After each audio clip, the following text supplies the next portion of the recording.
When they invited me here today to talk about authenticity, my first thought was maybe they picked the wrong person. Because I have to admit, I'm a bit of a fraud. In fact, I am a complete fraud. I am a complete fake. I am an imposter. And if the truth be told, I would imagine that you are also a fake and a fraud and an imposter. But you see, it isn't our fault. Since the beginning of time, we have been told as leaders to fake it. To fake it, how does that go? How does that saying go?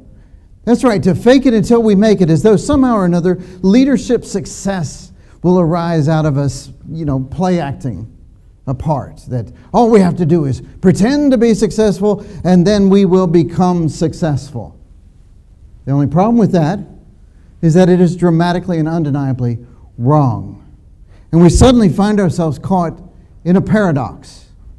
And what I mean by that, let me explain that. In a paradox, what I mean is that we have these twin needs that are incompatible. See, on the one side, what we really need is we need to come across as these perfect, polished professionals, right? But then on the other side, what we really need is we need to have these connections with our team. We need to connect with them in a deep and human way. The problem is, those two needs are incompatible. We cannot do both at the same time. As a matter of fact, the more perfect we seem, the less chance our team has to connect with us. And why is that? The reason is because as humans, what we are looking for when we connect with people is we're looking for people who are like us, who are similar to us. And so when you're looking at people and you look at somebody and they're perfect, you don't feel like you are similar to them. What we need as humans is we need somebody that will have our backs if something goes wrong. Now, I'll give you an example of this. My wife and I were just in Amsterdam, and we were traveling through the center of Amsterdam on a train. And on this train, we overheard somebody say the word like this, Amsterdam. Amsterdam. He kept saying it that way. And my wife and I had to get up out of our seats and go find the owner of this accent. And we found a lovely couple named Butch and Ida who are from the American state of Georgia. Now, Georgia's here. We're from Florida, so it's like we're neighbors, right? And so what do we know about Butch and Ida? What we know is that they are probably very like us. They share the same beliefs and interests, and they like the same things that we like, that they dislike the same things that we like. It is that similarity that pulled us together. We became instant friends. And so what do we know about Butch and Ida? Chances are good that Butch and Ida like what we like. Well, what do you want to bet? They like cornbread and buttermilk biscuits and sweet tea. And they probably dislike the same things that we dislike. They probably dislike traffic in downtown Atlanta and the Alabama Crimson Tide football team. The point is that we are immediately drawn to people who are like us. So what happens when we as leaders are faking anything? We're faking perfection.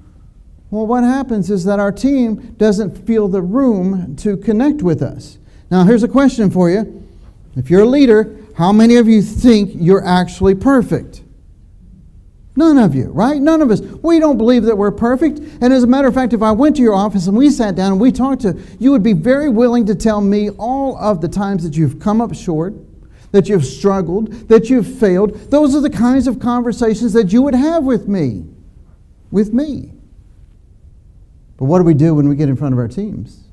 Hey, I'm as guilty as you are. What do we do when we get in front of our teams? All of a sudden, it's the $800 suit. It's the chemically whitened smile. It's the sports car in the driveway. All of that fake perfection comes at a price, right? It is the thing that distances our team from us. The distance between them and us widens. So what happens when we pretend to be something we're not? What happens when we are fake? Well, the connection's impossible. Because after all, who connects with fake?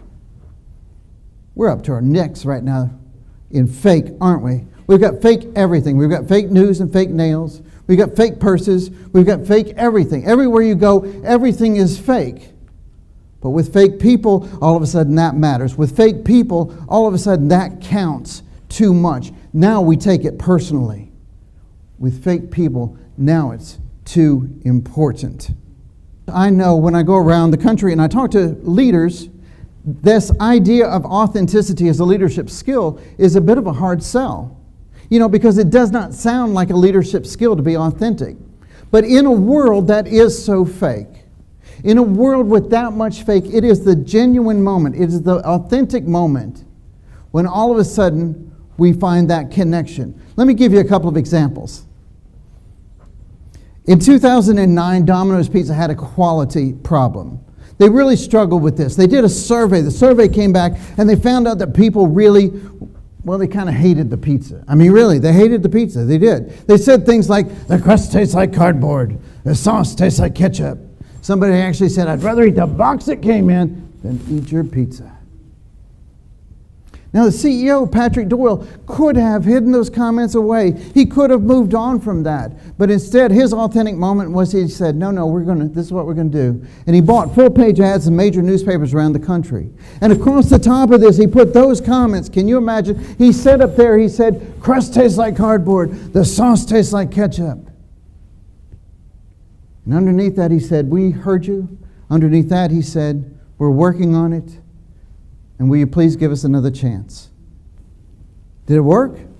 Yeah, it worked marvelously. Since 2009, Domino's Pizza has gone up, the stock has gone up 600%. They have grown faster than Amazon and Apple and McDonald's in that same period of time. See, we understand, we connect with the pizza guy who's just struggling. It's his struggle that we connect with. Because do you ever struggle?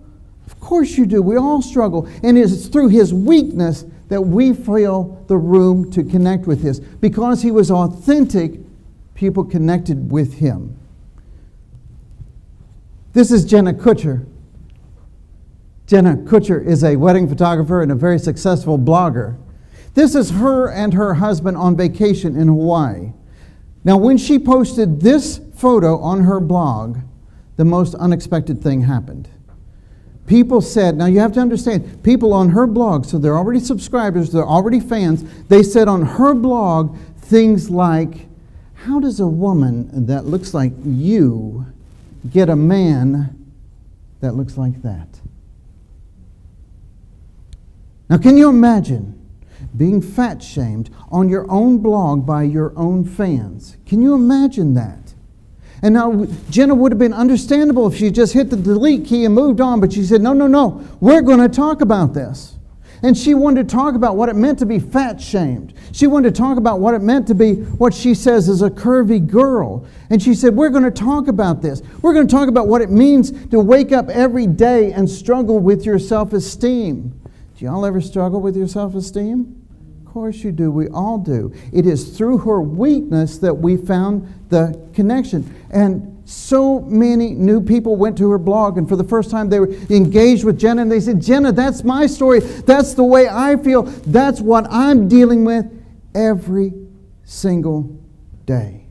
It is through her weakness that we found room to connect with her. She's now one of the most important bloggers in the United States. See, here's what I want you to understand, is that truth is a necessary foundation for connection. It is in that moment, in that authentic moment, where people connected with her. Now, my authentic moment happened when I was a new leader in an organization. I had just joined this organization. They had brought me in to run a department. I had an entire department that I was going to run. First thing they wanted me to do was to create revenue projections for the next year and send them to corporate. And I did that. Revenue projections, sent them away to corporate, and then I had a team meeting with all of the people in my team. For the first time we got together, and there's a guy in the back and he's doing math in the corner of his paper. And he looks up at me in horror and he says, Daniel, did you know that your math was wrong? He said, of course I didn't know my math was wrong. I wouldn't have sent it away if I knew my math was wrong. But he was right. My math was wrong, and not by a little bit. It was wrong by almost $200,000. That is a massive error. That is a fireable offense. That's the error where you go and you get your box and you get your stuff from your desk and you leave. And honestly, I was a young man. I didn't know what to do. I had never been in this situation before. But my authentic moment happened when I stood up and I just confessed to them, and I'll confess to you here today. I can't do math.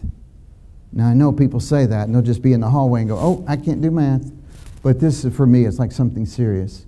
I mean, if you can't read, the word for that is illiterate. But if you cannot do math, then the word for that is innumerate. And that's me. There's just something messed up in there.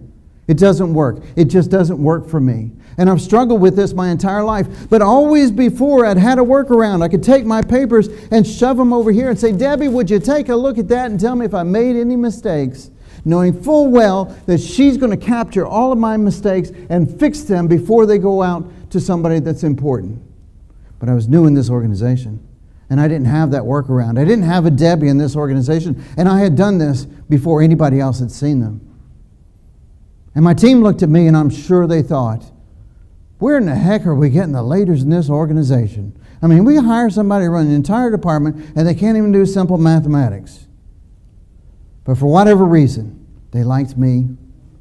They thought for a minute, and then they said, okay, let's do this. And they opened up all of their financial projections for the following year, all the spreadsheets, all the Excel, and then began trying to find a way out of my mess.